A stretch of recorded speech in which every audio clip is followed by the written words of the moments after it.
You are listening to KLRN Radio, where liberty and reason still reign. To protect his home and family from disaster, Steve used courage, wisdom, and his camera phone. That should do it. Way to go, Steve! By simply taking digital pictures of his family's important documents, Steve can always have them stored safely online, no matter when disaster strikes. Learn other simple ways to protect your home and family before a natural disaster at ready.gov. That's ready.gov. A message from FEMA and the Ad Council. Getting a flu shot helps us stay healthy, so we don't miss out on what matters. Like that family movie night your daughter can't live without.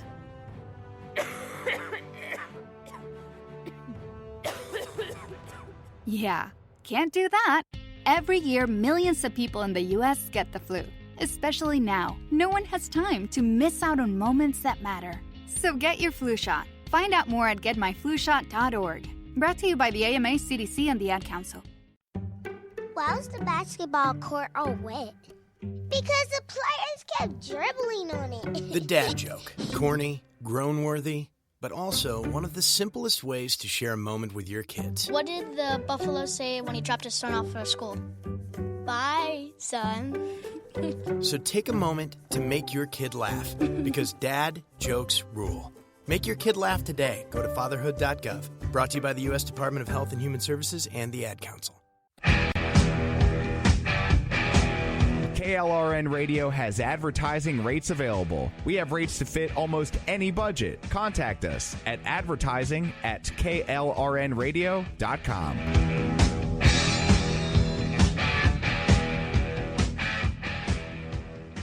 It's Sunday night on KLRN Radio, America's podcast network. Welcome to In the Crease.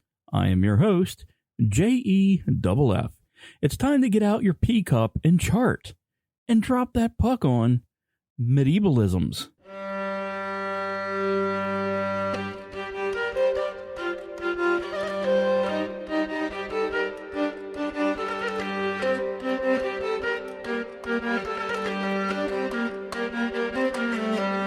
The following program may contain coarse language, adult themes, and bad attempts at humor. Listener discretion is advised.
Thought I'd start out the show with a little bit of hurdy-gurdy medieval music.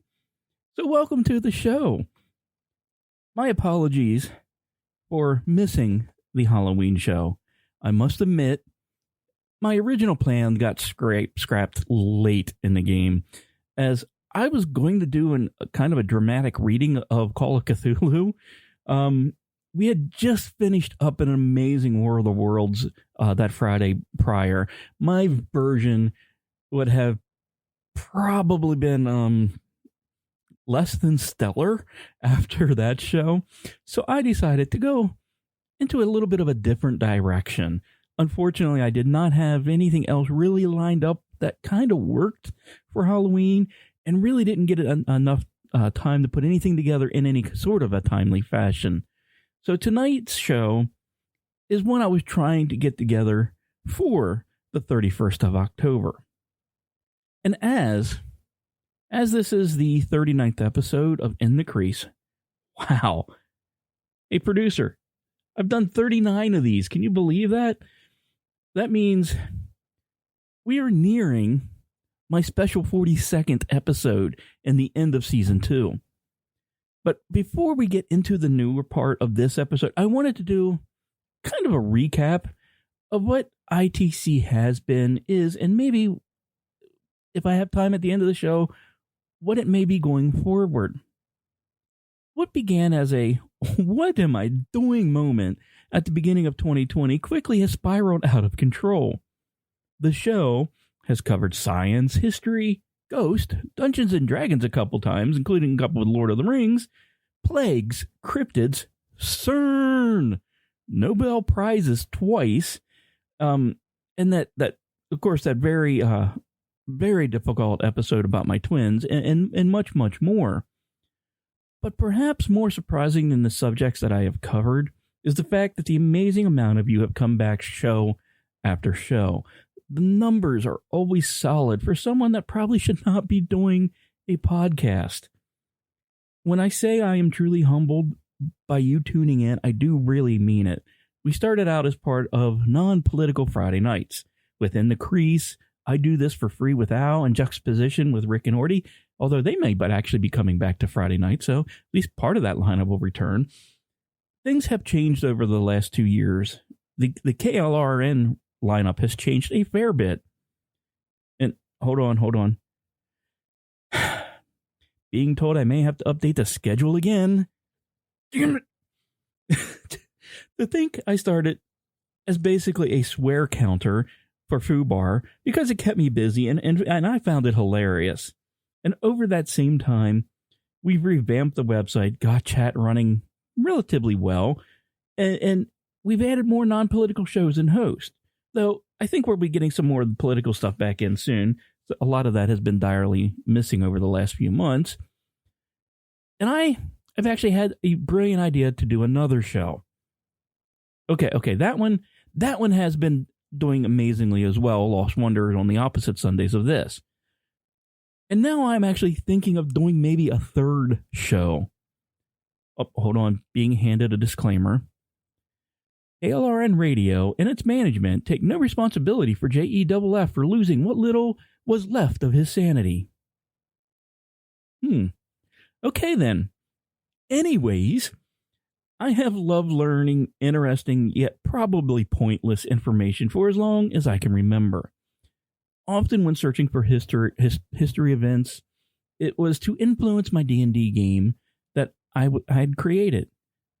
And oh God, the stories I could tell you from the D&D games, but maybe, just maybe. But since doing this show, I've come across information that I never fully appreciated when I was younger. The plague shows, the Viking shows, and there is another one on the way, was some of those that have broadened my horizon more than I anticipated. So when my Cthulhu show got kind of pushed to the side, I searched for something that was something I may not have known, but might have fit into a Halloween and in the Crease point of reference. And my thought for tonight's show was a trip through the weird, the unusual, and maybe somewhat evil, and from your certain points of view, aspects of medieval life. Are you game? Now, I am not a believer of slow penetration into a conversation, so let's just go full force, both feet in. First up, when it comes to medieval life, let's talk public hygiene and prostitution. Hey, I told you I'm going in with both feet on this one. There's an often repeated rumor that people in the Middle Ages didn't really bathe, but that's not quite true. Historians have found scores of medieval texts that refer to the importance of cleanliness. It is next to godliness. Hey, another word I can't say. And the people of medieval England were a very religious sort, so cleanliness next to godliness. There you go. Now, it was widely known how important it was to be clean, but actually taking a bath was complicated. There weren't many people who had a bath of their own, so communal baths were a huge deal. In the town of Southwark on the Thames, there were 18 bathing houses. And here's where it gets a little weird, maybe. Since bathhouses were co-ed, it wasn't long before they got a reputation as places someone could get a little more than just a bath. In other words, it was a medieval Circle K. Those Southwark bathhouses, for example, became known as the Stews, and they were brothels. It was widely accepted that if you were heading to the bathhouse to get cleaned up after a long day in the fields, you were highly likely to see more than what you bargained for. The Welcome Collection says the medieval church took a if you can't beat 'em, join 'em sort of stance, and by the 15th century, the Bishop of Winchester was profiting nicely from a series of statutes that had been drawn up to oversee the sex workers that were paying their trade at the Southwark Stews. Talk about a clean and a buff, huh? Now, one of the side ventures of this was having sex with a prostitute could result in a child, or, having intimate relations with your wife could kind of result in the same if you were, that kind of person. So what happens if you had a kid? How long until you had to say, okay, you're gone, you kicked them out of your house? Well, in the 21st century, kids are staying with their parents for very much longer than any previously had been the norm. Crap. I just said that out loud to where my executive producer could hear that. And he's giving me the eye. Now, let's look at medieval England, though. A letter sent from a Venetian who was shocked at what he found in England. He wrote that kids were kept in their parents' house till the age of 7 or 9 at the outmost, before they were sent to hard service in the houses of other people, binding them generally for another 7 to 9 years. That was across the board, he wrote. Rich, poor, boys, girls, it didn't matter. Now just imagine waving goodbye to your first grader and wishing them all the best of luck in their life. Now, historians do suggest that ages of 7 and 9 weren't absolutes, and many kids ended up staying with their parents until they were somewhere between 10 and 14, because some kids are just too ugly or too stupid. Just fact of life, so some houses probably didn't want them. That aforementioned Venetian suggested it was because families didn't feel they needed to feed someone else's kid as well as they might want to feed their own. It was also done to give the kids a chance to learn a trade beyond what their parents could actually teach them. Still, given that most kids were illiterate at that age and time, even if they just went to the next town over, it was almost a guarantee they'd have next to no contact with their parents. It was the original distance learning. And my executive producer is kind of giving me an evil eye on this one. Now, you know that part in Game of Thrones where with the meme that's created and we often use on Twitter with shame, shame, shame? Well, people always love pointing out the flaws and mistakes of others. And in medieval England, they didn't have social media as a platform for that. Instead, they held shaming parades. According to the Londonist, the idea of public shaming wasn't just popular for hundreds of years, it was pretty creative as well. The specific punishments were often based on the crime. A tavern owner who was found selling bad booze might be forced to drink it before he was paraded through the streets. And then there's the examples that were made of pig thieves. They were escorted through the city with a dead pig hanging from their necks and a crown of pig's feet on their heads. The idea of this kind of public shaming went on for centuries, included devices like the pillory. Use of that particular method of shaming dates back to at least 1318, and it wasn't just a matter of sticking your head and hands through a board and being pelted with stones, or you were held there. Sometimes you were nailed there, and then the stones, broken glass, and I can't believe I'm saying this, even dead cats were thrown at you. And while there's a record of others, falling through the platform they were standing on because wood rots outside, they actually would end up being strangled in the pillory. Wow. But what about justice? And it might seem like a given that justice in medieval England would have been swift and bloody. But according to research from historians at the University of Leicester, at the University of Hertfordshire, that actually wasn't the case, or at least that wasn't the intent.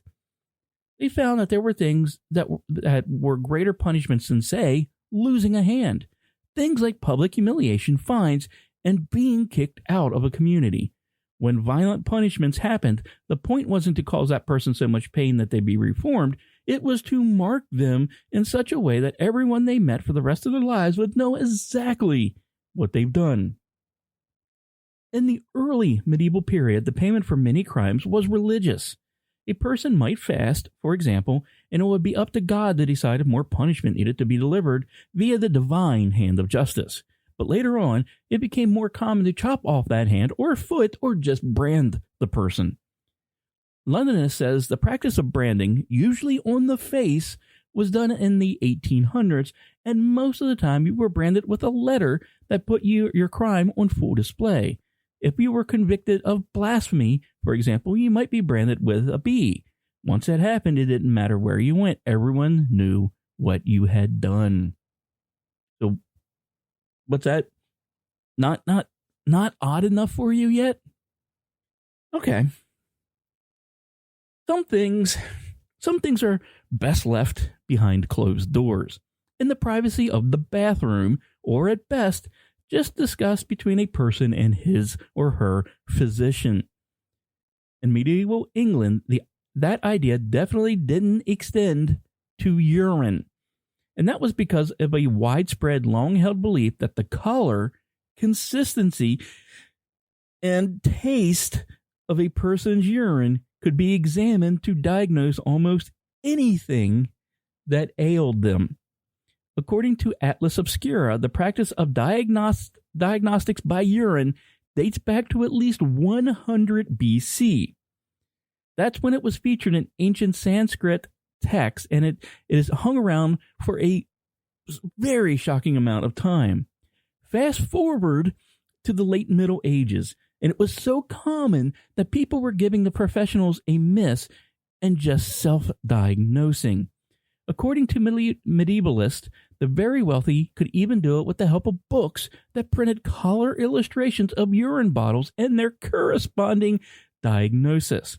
Which, by the way, Atlas Obscura notes, that wasn't very super accurate, as they hadn't really gotten the whole color printing thing down just quite yet.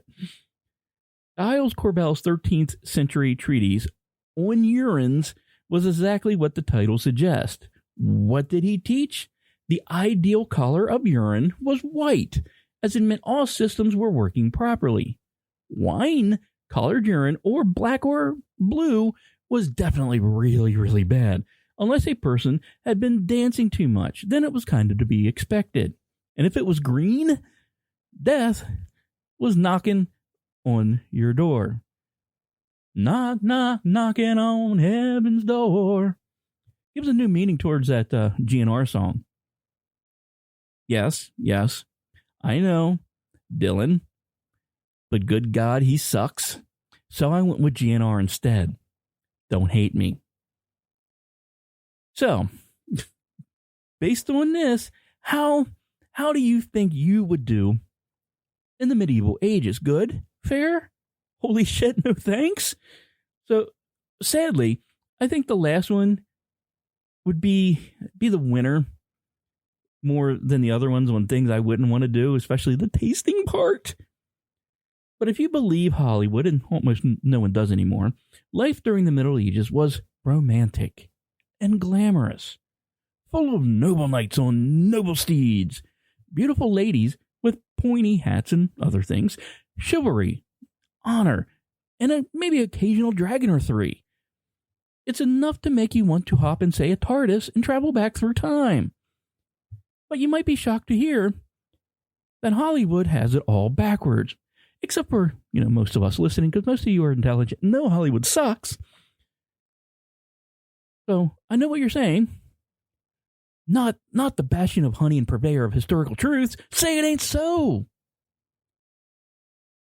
The Middle Ages of Europe was really nothing like the medieval ages or the Middle Ages of Hollywood. For almost everyone, life was difficult, a little dirty, and a little dangerous. People died young, and they often died from things that almost never kill people in the modern world. If you did have a chance to time travel back to the days of old, you might be surprised by how long you'd actually last there, which is to say, not very long. And here is a short list of reasons why you, and to be honest, everyone else practically, wouldn't survive long in the Middle Ages. First, let's just go to grief. Grief is awful no matter what form it takes. But in the West, we are less likely to experience the worst versions of it. In America, infant mortality is only around 0.006%, and it gets better once the kid passes infancy. Mortality for children between the ages of 1 and 4 is around 0.0002%. And for kids aged 5 to 14, it's around 0.0001%. Now compare that to childhood mortality in the Middle Ages. According to Representing Childhood, exact numbers are really impossible to come by, but estimates place the medieval infant mortality at around 25%. That means 1 out of every 4 babies born during that time period would die within the first year of life. The odds went up a bit when a child was able to make it to toddlerhood. Kids between the age of 1 and 4 had a mortality rate of around 12%. If they made it to 5, then they were really, really cruising through life. The mortality rate for kids between the ages of 5 and 9 was only 6%. Still, that was like 1,000 times worse than the mortality rate for infants in the modern America. But hey, at least medieval kids got to play with swords and drink alcohol and stuff without any of those oppressive child safety laws. So, you've made it past childhood. Guess what? Chances are you're going to be a peasant. And bad news, peasants tended to die young. So, if you did hop in that TARDIS and go back, not only would it be a better show than the last 2 or 3 seasons of Doctor Who, but if you made your way into medieval society, you probably are going to stick out like a purple unicorn in a herd of white horses with, your devices and your blue jeans and things like that. So you're going to have to make yourself inconspicuous pretty quickly. And you're not going to do that by putting on a velvet robe and pretending to be the queen. No, your best chance to blend in with the peasant population where no one is likely to notice you. Because peasants in medieval Europe comprised about 90% of the population. So that's 1 more peasant. Nothing, right? Really? 1 more out of 90%? No, you wouldn't be noticed probably. The problem with becoming a peasant, though, is that the life of a peasant sucked.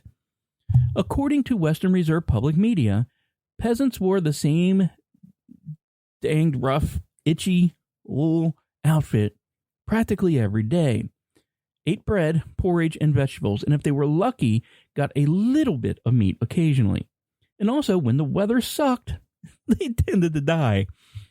Peasants would starve when the weather was too wet, and they would starve when the weather was too dry, because when the crops failed, so did they. The average life expectancy for a peasant was roughly between the ages of 25 and 30. So, we're looking at like a medieval Logan Run? Fuck. That would actually make a good movie. Oh, well, medieval's, Logan Run being a good movie, Hollywood ain't going to do that, so I don't have to worry about copywriting that idea. But good news now. You've made it to adulthood. So guess what? If you were lucky enough to survive childhood and you were playing with those swords and things and drinking your booze, now it's time for the real thing. Modern wars are always over sensible things. Like, which country has the bigger missile and whose soccer team is kind of more awesome. But In the Middle Ages, wars were fought over really, really stupid things, like which unqualified rich person was going to end up sitting on the throne. So that's between rich person number 1 and rich person number 2, and we've all of a sudden realized the presidency for the United States of America is kind of the same thing, except we don't, oh no, I guess we are kind of fighting now, aren't we? Anyway, except that it wasn't.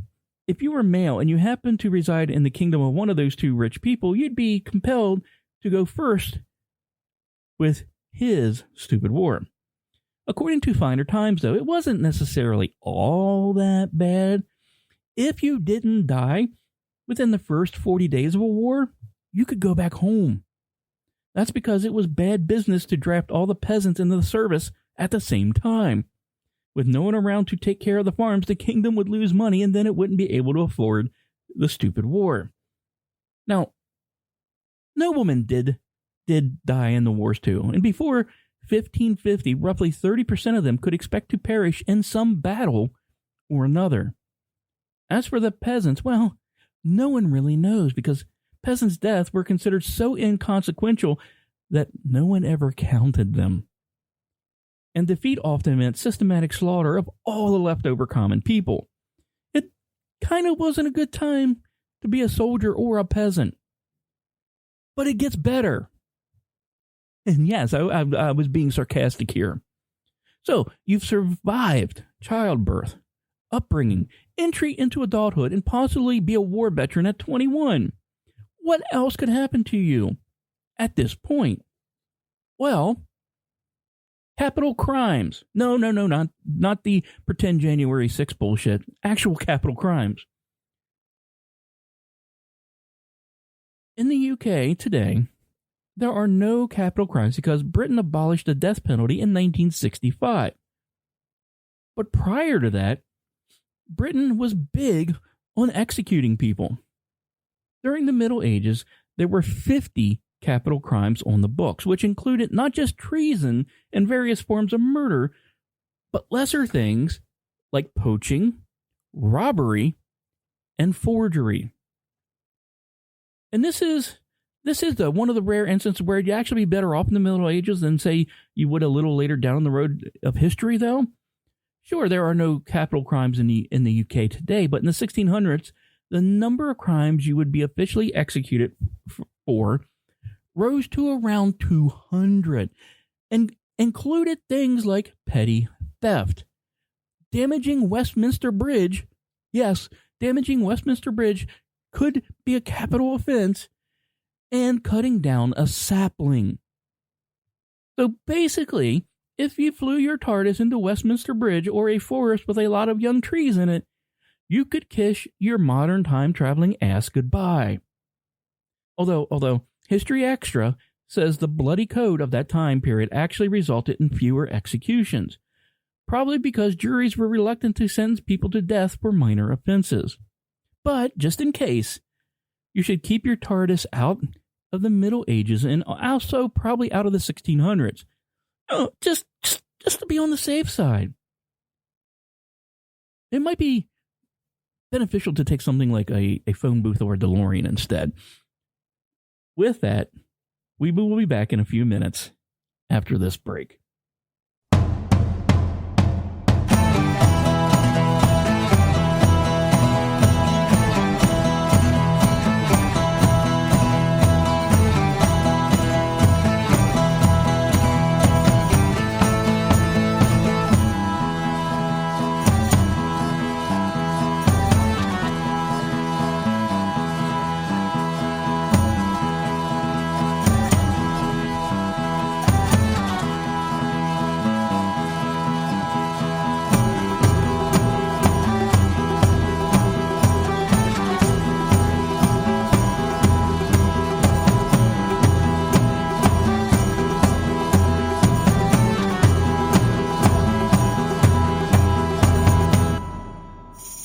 Hi, it's Olivia Munn with my shelter pets, Frankie and Chance, reminding you that when you adopt a shelter pet, you discover all the things that make them unique.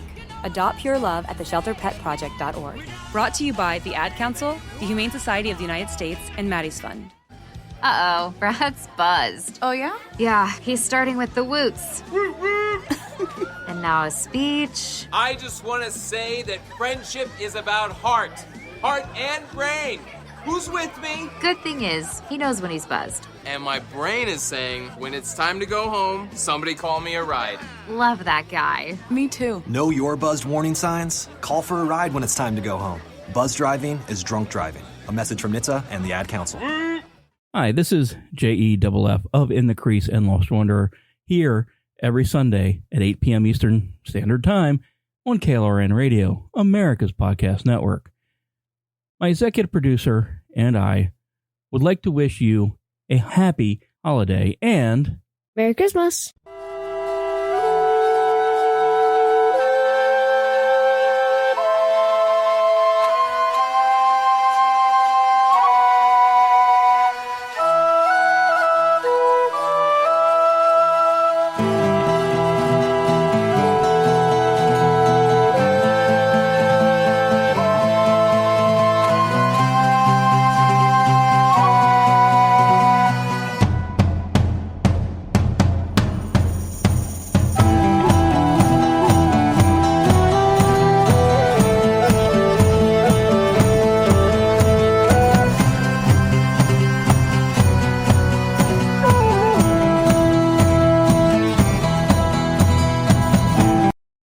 welcome back. I didn't feel like playing Rammstein original because, you know, that's kind of Al stick, but I had to play it with the use of the hurdy-gurdy again because it's just so frigging awesome. So, the first part of the show was a bit messed up, and you're probably thinking, how can it get worse? Well, good news, everybody. Here are some fucked up things that happened for real in the Middle Ages. Animals were put on trial for their crimes.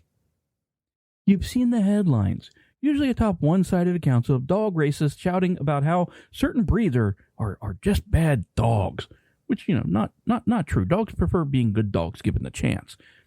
It turns out prosecuting dogs and other animals for their actions is actually a very medieval thing to do, with one major difference. Way back then, they got a trial. The whole thing was really bizarre. According to Wired, animals were held morally accountable for crimes like assault and even murder starting in 824.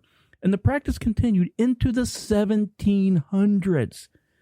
Animals found guilty of their crimes would often be either burned alive or hanged. If that wasn't possible, they'd be ordered to leave town at a certain day and time. And yes, that happened, and it was a big deal. In the 1500s, Bartholomew Chassenet made a name for himself defending hordes of rats.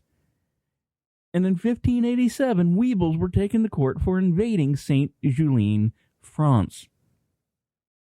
The 1906 book, The Criminal Prosecution and Capital Punishment of Animals, lists around 200 animals who were executed in medieval Europe for various crimes.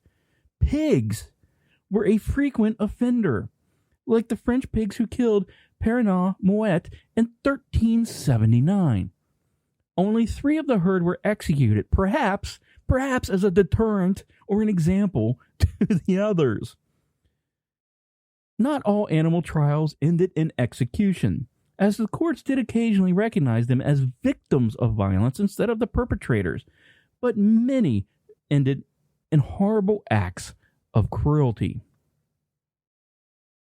And this is a god-awful segue, so let's take a moment, and I'm just gonna ask, so how are you guys today doing in chat? Hopefully really, really good. Yeah? Okay. I'm having a blast. I hope you can tell. Is that enough time?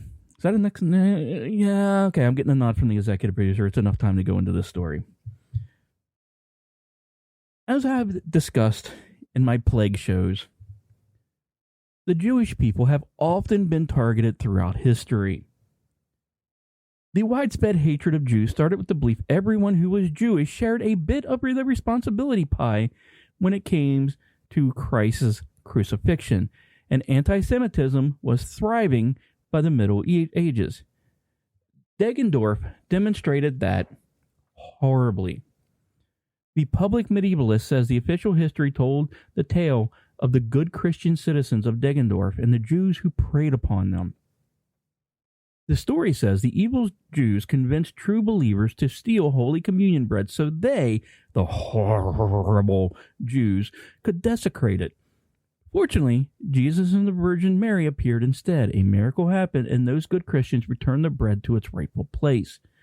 The other story, the one historians say is probably closer to the truth, is that there was a massive harvest failure in 1338. And the story about the bread was made up to justify the town's massacre of its entire Jewish population. The Deggendorf massacre not only sparked a series of similar killings in surrounding towns, but it was immortalized in the town's church. Relics and paintings paying tribute to the killings became the center of a pilgrimage that attracted good Catholics from all over. It was huge. In 1721 alone, around 40,000 people went on a pilgrimage to Deggendorf. As unthinkable as it is, it gets even worse when you know the pilgrimage was encouraged by the Nazis. And it wasn't until, ready for this? It wasn't until 1992 the church removed all things associated with the pilgrimage celebrating the massacre. So, we have Jews, we have Nazis. The only thing we're missing is something about the Crusades, right? Wait. Being told this next story might be about the Crusades. You know, you've heard of the Crusades. A series of holy wars waged by the Catholic Church in an attempt to regain control of the Holy Lands. The Children's Crusade sounds like it should be a war waged by children, and it totally was.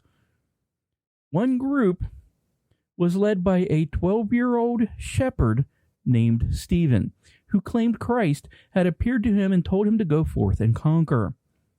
Christianity Today says he approached at least one king, Philippe of France, asking for support for his mission, but Philippe very rationally told the kid to go home. Undeterred, he started preaching to recruit a band of faithful children and lead them to the Holy Land. Crazy, right? Who would follow him? Well,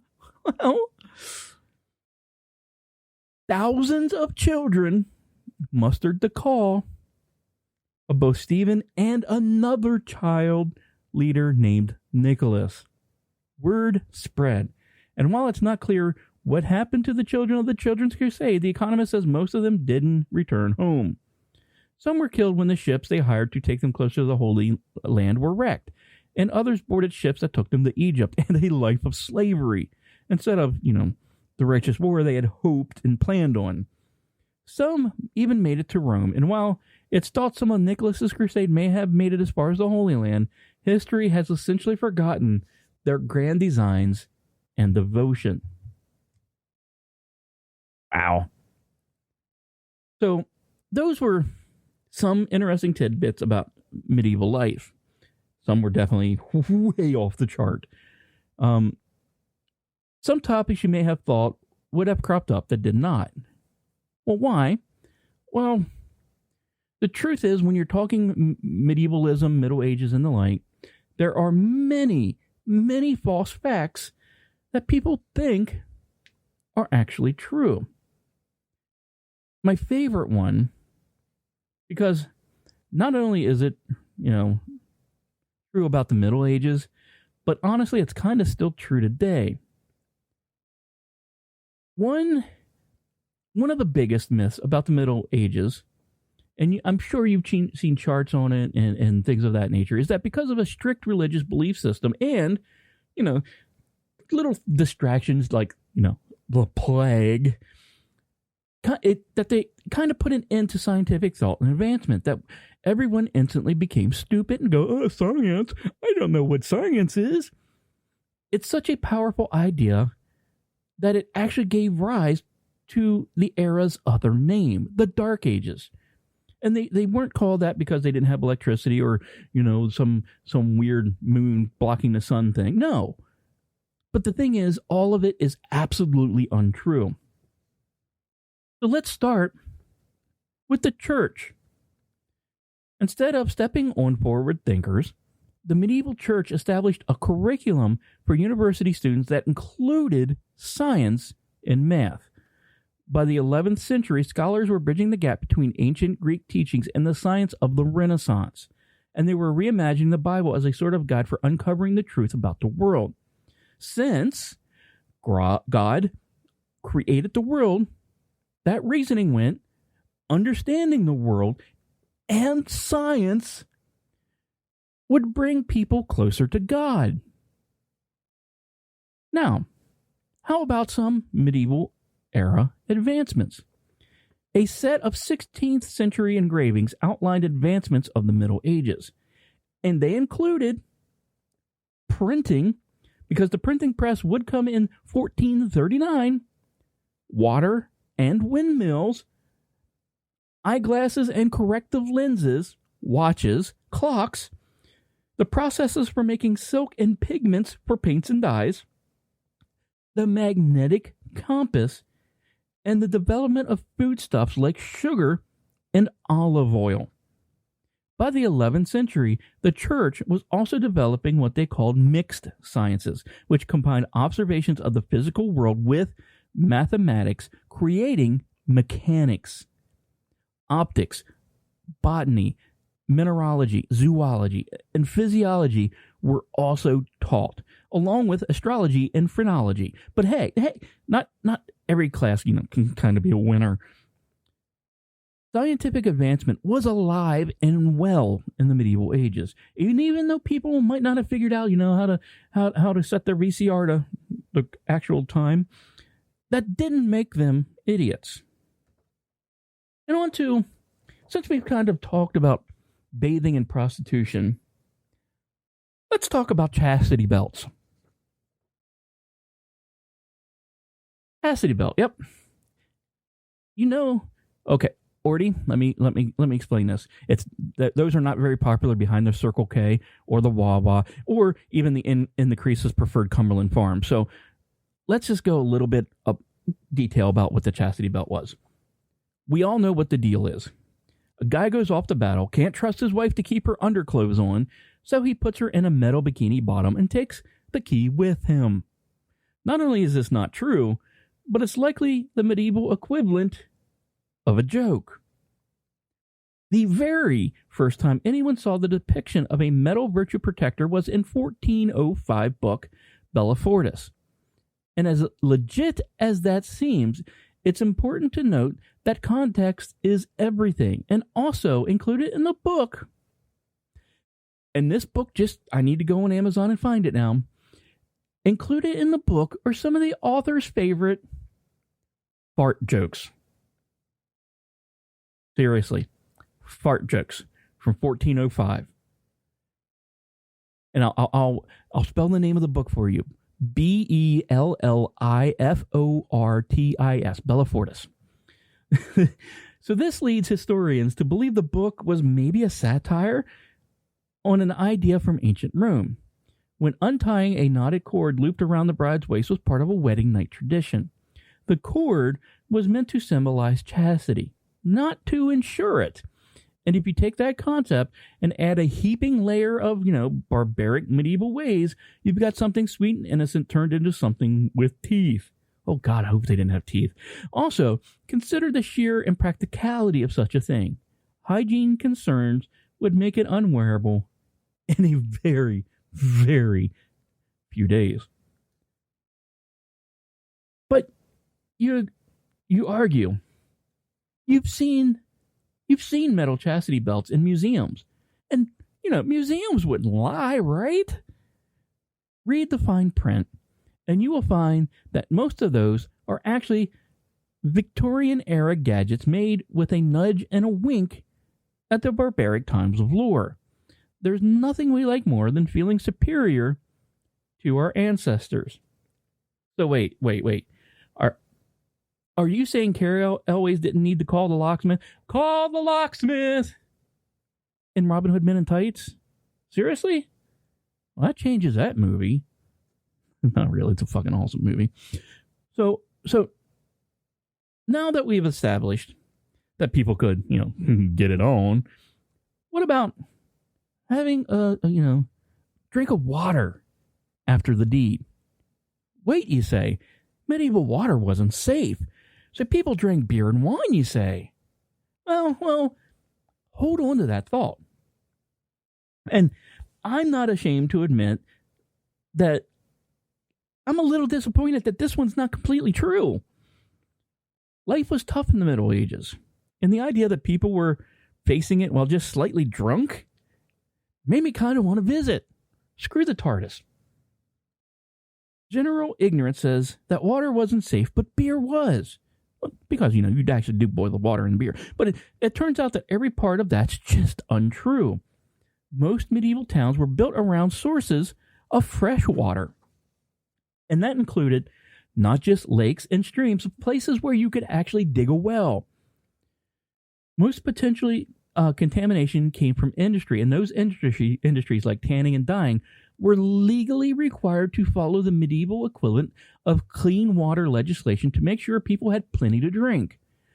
There were even harsh penalties put in place for contaminating drinking water. Cities went even further, and whole infrastructure was devoted to clean water. In 1236, London's Great Conduit was built, bringing clean water into a pumping house for distribution all over the city. If you were rich enough, you could even have your house directly connected to the water supply. So yes, some medieval homes had indoor plumbing. Now, when it comes to the beer drinking, sure, there was a lot of that going on, but it wasn't necessarily for the same reason we knock back a beer for after a long day. And beer then was kind of a major source of nutrition. It was weaker than today's brews, and when you're working the fields all day, there's nothing that gets you going to keep you going, getting better than a beer. Well, that part hasn't really changed much, has it? Now, I'm going to step out of my little bit of a podcast host mode here, like I did last week talking about space beer on Lost Wonder. I am a brewer of beer. My specialty, and most of the awards that I have earned, are for my bigger beers, 9% and higher. But I'm actually just as skilled with beers in the 4% and lower range. Not that lager water that some people here at KLR drink. Yes, Mickey, I'm looking at you, and yes, that was a shot. Don't hate me. A solid 2.5 to 4% beer after a day of mowing or gardening or hard work can really relax you to a point of comfort. It is actually an underappreciated thing, and if you brew it right, you can actually you can feel the nutrients in there. You can make it thick enough that you feel like you're drinking a small beer, but you're not getting drunk, and it tastes amazing. So, and if you have the chance, and trust me, unless you're living somewhere like Europe, you're going to have a hard time finding them. But if you can find it, search for a good British ale under 4.5%. And yes, you will have to serve it slightly warmer than your normal American lager. I recommend in the 50-degree range. That is where you will get the most amount of punch for the value of that beer. Okay, back to the show. As this was supposed to be the Halloween show, and we are kind of on that medieval theme that I like to do so much, the question eventually led itself to be asked: was Halloween celebrated in medieval times? And we all know what Halloween is today, but did they have some way to celebrate the tradition at all? And the word was first spelled Halloween in 1789 when it appeared in a poem by celebrated Scottish writer Robert Burns. The word is a contraction, and the clue can be found in Shakespeare's Measure for Measure. When expanded, Halloween means All Hallows Evening, meaning a festivity before a holiday. So what exactly was All Holland, or as you might know it today, is All Hallows Day? Well, All Hallows Day is referred to as All Saints' Day, a day, November 1st, to celebrate the saints with a feast. As Alfric of Inisham states around the year 1000, I'm not going to attempt to read his original wording, it's basically the month begins on the day of the Mass for All Saints. The day was instituted, like many others, to redirect pagan beliefs. All Saint Day coincides, unsurprisingly, with the Celtic New Year, or Samhain, which, since we're talking meaning, signifies basically summer's end. Two interesting facts about Samhain. It lasts 3 days, as, you know, all good feast should. And it's a festival to honor the dead. Samhain sits right at the point where the summer or light part of the year turns into winter or dark, or as life turns into death. In consequence, during such a day, it was considered that the borders between the worlds of the living and dead thinned, allowing spirits to roam a little more freely. Most of Samhain's imagery in later Halloween is related to death. Skeletons, ghosts, pale faces with big eyes. In 1048, the Christian Church defined All Souls' Day as November 2nd and declared it a day to pray for the dead. This was particularly important after purgatory was implemented, as people could help the dead be released from purgation. The prayers are also the reason we have jack-o'-lanterns. An existing tradition at harvest celebrations was to carve vegetables and place light candles inside of them. Since souls were also commemorated with candles, the traditions actually overlapped with tremendous success. Rituals associated with Samhain included large bonfires, feasting, and dancing. These allowed assistance to communion with the dead while celebrating the harvest and sharing it with those present and those who had passed. Samhain is believed to have been an important date since ancient times. Some Neolithic tombs in Ireland are aligned with the sunrise around the celebration, and Samhain is mentioned in some of the earliest Irish literature. Bonfires were deemed to have protective and cleansing powers and involved several rituals. At Samhain, it was believed that fairies and nature spirits needed to be helped in their crossing to ensure that people and livestock survived the winter. The dead souls were also thought to visit the homes where they used to live, seeking hospitality. For them to be welcomed at the table, feasts were served, and games and divinations took place. These often involved nuts and apples, which is why some Halloween parties you bob for apples. People also dressed up for the occasion and went door to door in disguise, often reciting verses in exchange for food. These costumes might have had the goal of hiding oneself from the nature spirits and fairies as well. In some parts of southern Ireland, a white mare, or man covered in white sheet and carrying a decorated horse skull, went from farm to farm reciting verses, in exchange for which the farmer was expected to donate a little bit of food. Costumes were also worn by those who went about before nightfall collecting for a Samhain feast. Often, mischief night pranks would occur as well. When imitating malignant spirits, it was a very short step from guising to playing pranks. There are recordings of people playing pranks during Samhain in the Scottish Highlands and Ireland, and some parts Samhain was actually nicknamed Mischief Night. By the time Irish and Scottish immigrants crossed the Atlantic into North America, Halloween in Ireland had a strong tradition of guising and pranks. Well, to quote G.I. Joe here, and now you know, and knowing is half the battle. Perhaps next year, I might incorporate a few of these past celebrations. Just might. You don't know. Thank you for tuning in for this episode. I truly do appreciate it. I hope you found tonight's show educating and a little bit of fun. I hope next In the Crease in 2 weeks will be about Vikings for the 40th episode. I'm still undecided on the 41st. and then the big 40-second Life, Universe, and Everything show. I'm really, really, really excited to bring that one to you. But catch me next Sunday at this time for The Lost Wanderer, the new show about space and science and sometimes beer. Stay tuned for Alan Ray with Circumspice, the right side of Michigan. I am JEFF. This is In the Crease. Namaste. Good night, friends. And don't panic.